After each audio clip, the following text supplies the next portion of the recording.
In this inevitable ruin, Carl is handed a weapon that makes every bomb, every spell, every monster he's ever faced seem insignificant. It's a hidden system interface, a failsafe that can obliterate the entire star system.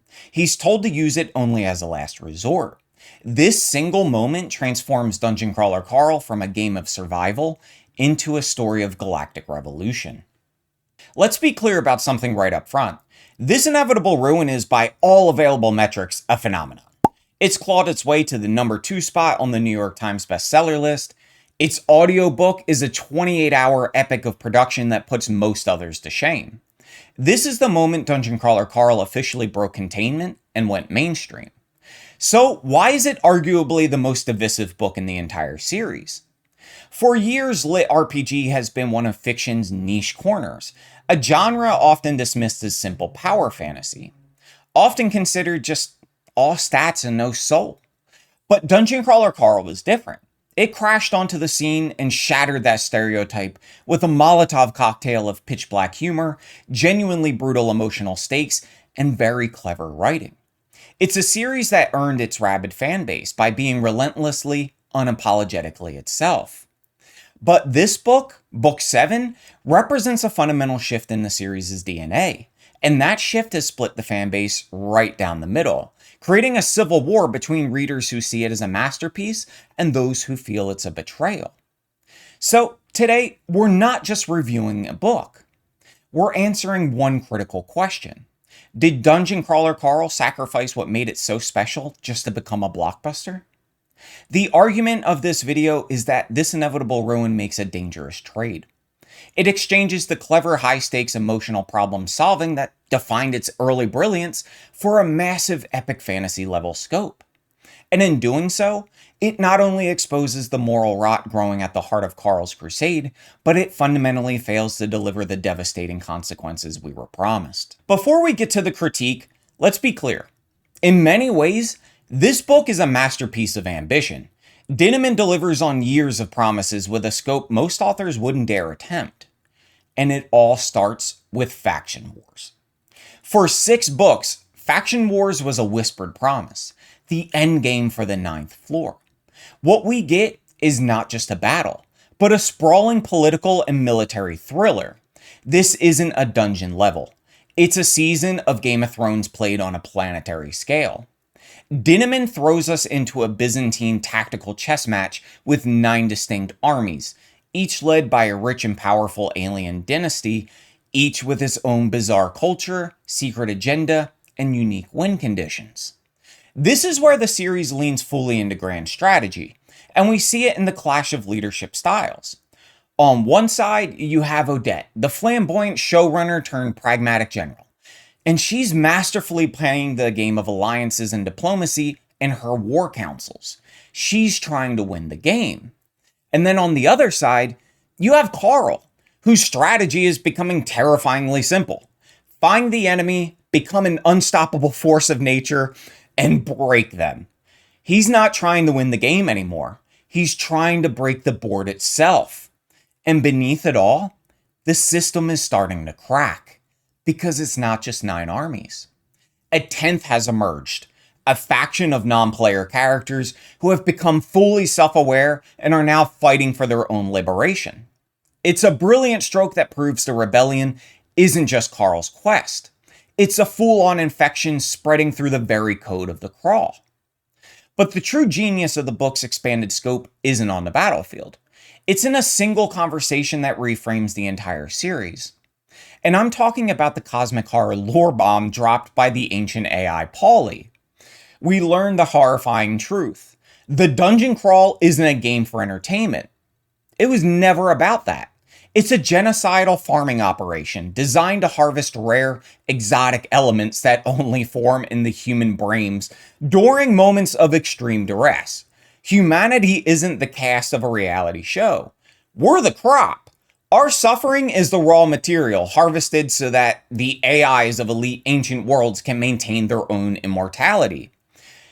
This revelation is breathtaking. In one move, Dungeon Crawler Carl transforms from a dark comedy survival game into a cosmic horror story about systemic, cannibalistic exploitation.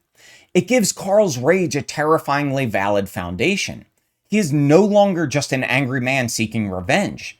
He is the antibody in a sick universe, fighting a system that literally consumes the souls of the weak to feed the powerful. And yet, for all that cosmic dread, the book's most powerful moments are intensely personal. They come from the ghosts of the Crawl, the Anarchist Cookbook crew. These aren't just cameos. Dinniman gives these legendary crawlers, the very people Carl once idolized, the emotional core of the entire novel. Take Rosetta. For years, she's been a ghost trapped by her trauma.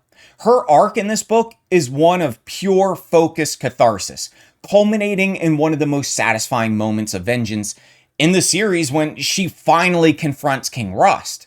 It's a beautiful, brutal payoff that feels completely earned. And then you have Justice Light. He's terrifying. He represents uncompromising, fanatical idealism, a walking embodiment of revolution so pure it borders on monstrous.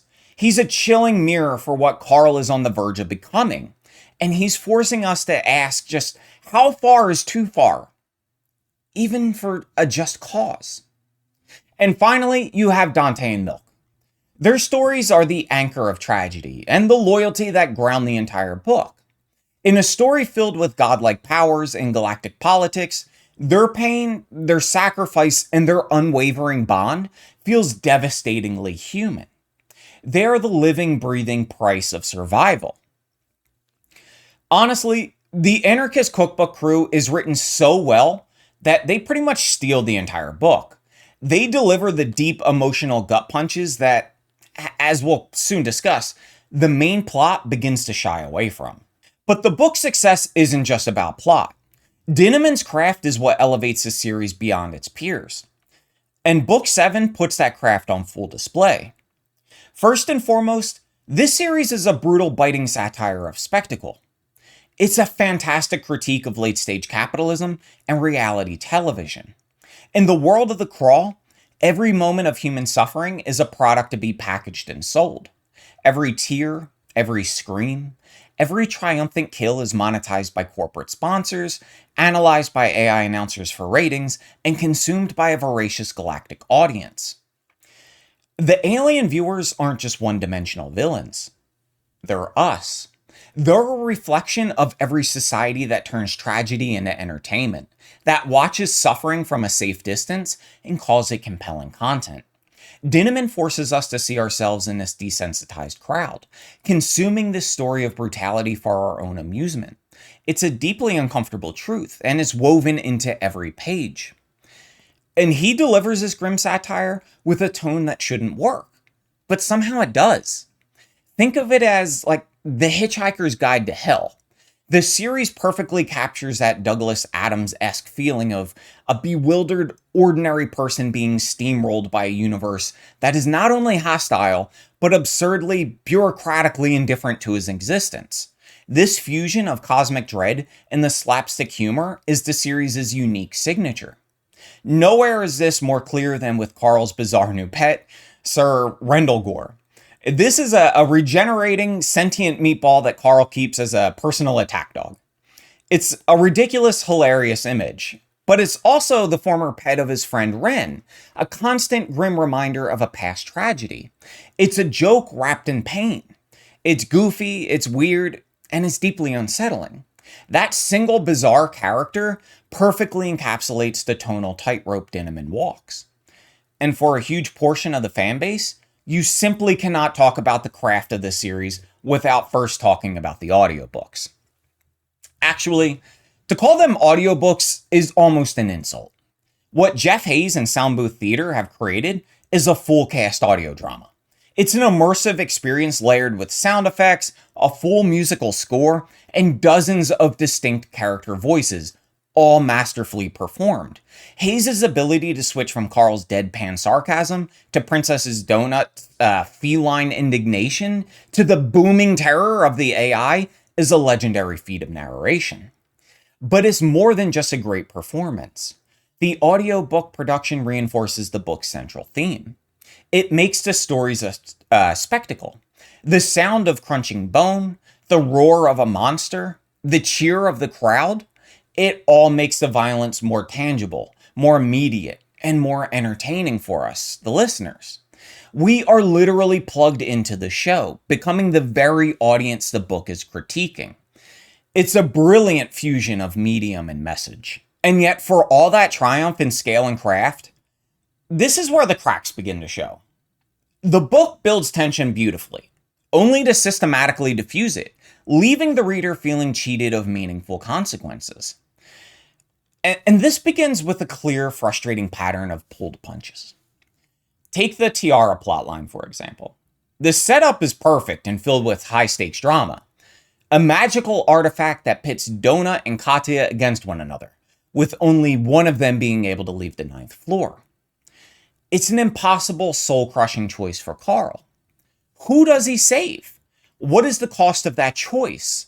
This is the kind of character-defining moment that great fiction is built on. But the resolution?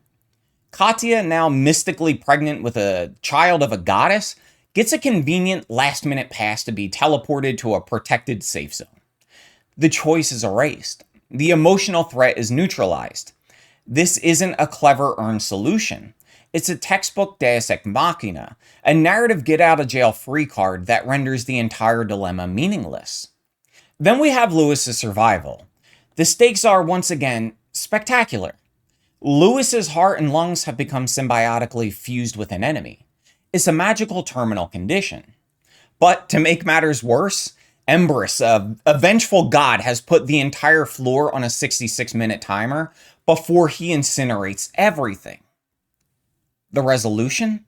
A high-stakes last-minute surgery using transplanted naiad organs that, against all odds, works perfectly.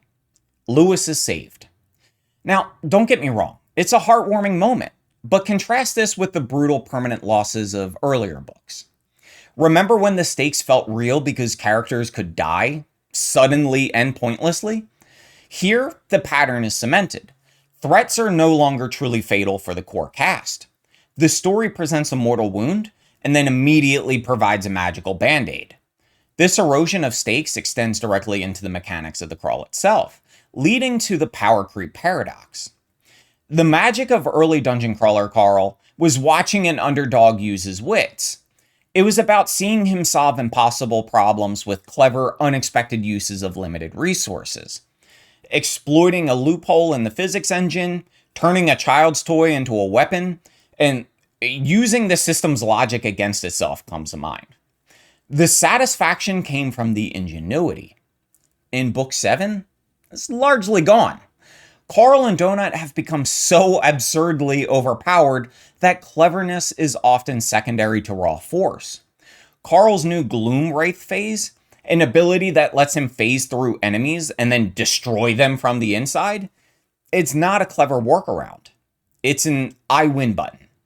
Donut's new cloak, which grants her devastating spells, is the same. The genre is shifting before our eyes, from a tense survival puzzler to a more standard power fantasy. And while it's fun to watch, it robs the story of the intellectual tension that made it so unique. But the most significant failure of this book, the one that underpins all the others, is the story's refusal to challenge the monster Carl is becoming. Throughout the book, Carl's defining trait evolves into a terrifying moral absolutism.